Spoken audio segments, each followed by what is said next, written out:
দেশের বিভিন্ন অঞ্চলে প্রতিটি ভোর এখন যেন এক অপরূপ প্রকৃতি চিত্র। ঘুম ভাঙার পরপরই চোখে পড়ে গাছের ডগায় জকমক করা শিশির দানা। কাঁচা রোদ পড়তেই সে শিশিরের উপর থেকে উঠে আসে মুক্তোর মতো ঝিলিক, যেন সারসীর নাকের মুক্তোর ফুল। হিমেল বাতাসের ছোঁয়ায় গা শিরশিরে অনুভূত হয়, আর প্রকৃতি জানান দেয় ঋতু পরিবর্তনের শুকনো সুর। আর তাই তো কবি আল মাহমুদ লিখেছেন, কখনো ভোরের রোদে শিশিরের রেণু মেখে পায়ে সে পুরুষ হেঁটে যায় কুয়াশায়, দেহ যায় ডেকে। আজকের ভোরগুলো ঠিক সেইভাবেই কল্পনার বদলে বাস্তব রূপে ফুটে উঠেছে। শহর থেকে গ্রাম, সবখানে ভোরবেলা কুয়াশার নরম চাদরে ডেকে থাকে পথঘাট। দিনের সূর্য উঠতেই মায়াবী নরম রোদ চারদিকে ছড়িয়ে পড়ে।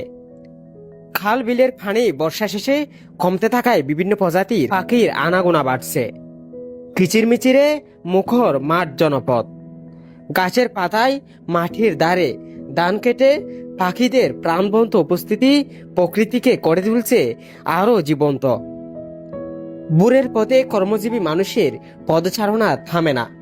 কেউ ছাদের গায়ে, কেউ সোয়েটার পরে রওনা হন কাজের স্থানে। গ্রামে ক্ষেত খামারের কৃষকরা কুয়াশা কাটার আগেই নেমে পড়ে দিনের কাজে। শহরের অফিসগামী মানুষ, রিক্সা চালক, দোকানিরা শুরু করেন নতুন দিনের ব্যস্ততা।